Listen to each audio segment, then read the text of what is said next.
We got these numbers here that came across our desk here last week from Metro Transit that shows some really positive directions now in ridership for transit happening across the Twin Cities metro area. And I said, you know what, we need to talk about this a little bit because there's a story in this. And I want to show you a little bit. I'm a graphics guy, I'm a props guy. So here are the numbers so far, right? From the beginning of the year to now, to the end of May, almost 21 million rides across Metro Transit system, whether it be trains or buses. And just in the month of May alone, almost 4.5 million rides. And that's a 2.5% growth from May of last year, and year to date so far, 1% up. And I know 1% doesn't sound like a lot, but you're talking hundreds of thousands of rides here. So to join us and talk more about this is Lesley Kandaras, who's the general manager of Metro Transit. And Lesley, thank you so much for just sharing a couple of your insights here. I have to believe that there are a lot of factors playing into this, and perhaps energy prices might be one of those components. You're exactly right, Tim. When we look at transit ridership, we know there are a lot of factors that go into whether people are riding transit. It has to do with the service we're providing. It has to do with the experience we provide. And we are hearing anecdotally, at least, that people are looking to transit as they see those gas prices higher. Now, I'm going to go back to my grad school research professor who always used to say, don't confuse correlation with causation. It's a great correlation here that this is happening at a time when gas prices have been pretty expensive. But do we know that this is actually one of the causes of the increase in ridership so far? No, I think you're exactly right to ask that question. And we don't have a way to directly tie the increase in ridership to the increase in gas prices. What we do know is we are making a lot of investments at Metro Transit to make it easier to ride. And we know what we hear from our riders. And again, as I mentioned before, it is anecdotal, but that they appreciate the value transit provides and that it's an affordable way to get around. Well, you've made a lot of strategic investments in this system within the past couple of years, and quite frankly, you can see it. You can see it in the new bus shelters that you've built downtown and outside of downtown. They're incredibly user-friendly. They're bigger, they're more spacious, they feel safer, you feel more protected from the elements when you're inside of it. So that user experience that you talked about, there's a higher value now when you use transit, especially the buses, than what you've had before. And I'm just assuming that that's playing somewhat of a factor perhaps into this as well. Yes, I think you're right. And that's something we hear from our riders as well. Transit riders expect an experience that is safe, clean, welcoming, and reliable. And we've been able to make a lot of investments in recent years, just along the lines you're mentioning. We've increased service. We're in the process of implementing a plan that will increase service about 40% by the end of next year compared to where we were in 2023.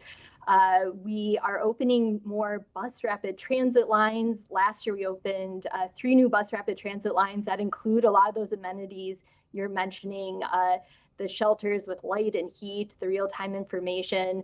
And then as we look ahead to next year, we're getting ready to open the Green Line extension and additional bus rapid transit lines. And on top of all that, we've also made a lot of investment in public safety. We regularly hear from riders and our own employees that the sense of safety is really foundational to whether or not they're going to ride transit or want to work here at transit.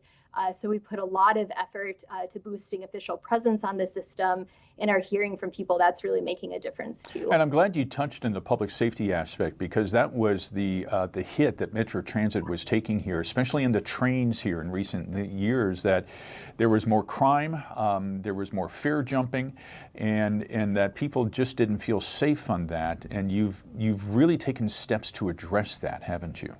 Yes, that's something we've been very focused on in recent years. And we know we still have more work to do. But when I talk to riders and when I'm out riding myself, you can see a noticeable difference from where were just a couple years ago. A big part of that has been increasing official visible presence on our system. That's everything from our sworn police officers to our community service officers. We now have trip agents, which are new since 2024. They're out there inspecting fares, writing citations for fare noncompliance, but also assisting customers. We have security personnel out there. So it's a really different experience than just a couple of years ago with those additional layers of presence. And we are hearing from people it's making a difference. We know we still have more work ahead of us, so I certainly don't want to overstate it, but we are pleased to see the trends heading in the right direction. So ridership is increasing here a little bit, and we just talked about how fuel prices may be a part of that. But how much is return to work? So many companies are now requiring their employees, no, we're done with the flex work hours. You've got to come back to the office at least 3 or 4 days a week. Well, much like I mentioned earlier, it's really difficult for us to know with certainty which factor might be resulting in increased ridership. But what we do know is when people are needing to travel more, we want transit to be a great option for them. We work with employers to make sure they're aware of our Metro Pass program. And we're out trying to make sure people who may be going into the office more than they were in recent years think about transit as a good option for them. Lesley, you've ridden the system. When you came into office, at least in the general managership here a couple of years ago, you made it your point to ride every single route and every bus line throughout Metro Transit. What did you learn from that experience that you've tried to apply now to improving the system? Well, I learned a lot from that experience. I'm glad you asked me about it. But what really stands out is how much people care about our transit system and how many people really view transit as a lifeline. I learned from a lot of riders their experiences with our system, the good and the not so good. It certainly helped me understand what matters most to people, which, as I mentioned, that safe, clean, reliable, welcoming experience is a pretty consistent set of themes. But yeah, it was riding every route gave me a sense of really how our network connects so much across our communities. And really how transit has the potential to improve lives. Well, when you were riding the system, did you see some points, some connection points? Maybe it was bus shelters that needed some upgrading. Maybe it was a route that needed to take maybe a different street or a different path. Did you get any of those kinds of insights that have helped improve the system? Yeah, so at Metro Transit, we really put a focus on listening and learning from our riders. So certainly when I am out and about riding, that's one way people can share their experiences with me. But that's work we do every day through our customer relations staff, our community engagement staff. Just last week, we wrapped up a round of community meetings, and those are really great opportunities for people who ride our system to not only connect with me, but others at the Metro Transit about what improvements they want to see. And yeah, I am a regular rider on transit just about every day. And so I'm regularly jotting down some ideas and thoughts about where we have additional opportunities for improvement, at least from my perspective. But I think in general, just making sure we have many avenues, many ways for riders to share what they're experiencing. That's part of how we really work continuously to improve the system. Lesley, we got a couple of moments here left, and I need to ask you about some service changes that are going to start taking effect this weekend, particularly north of Northtown Mall. Tell us about those. Yes, so actually June 13th, this past Saturday, marked our quarterly service changes, and that included some changes at the Northtown Mall area. And I'd actually recommend to people that they check out our website. That's the best way to understand how the changes in schedules or routing may affect you.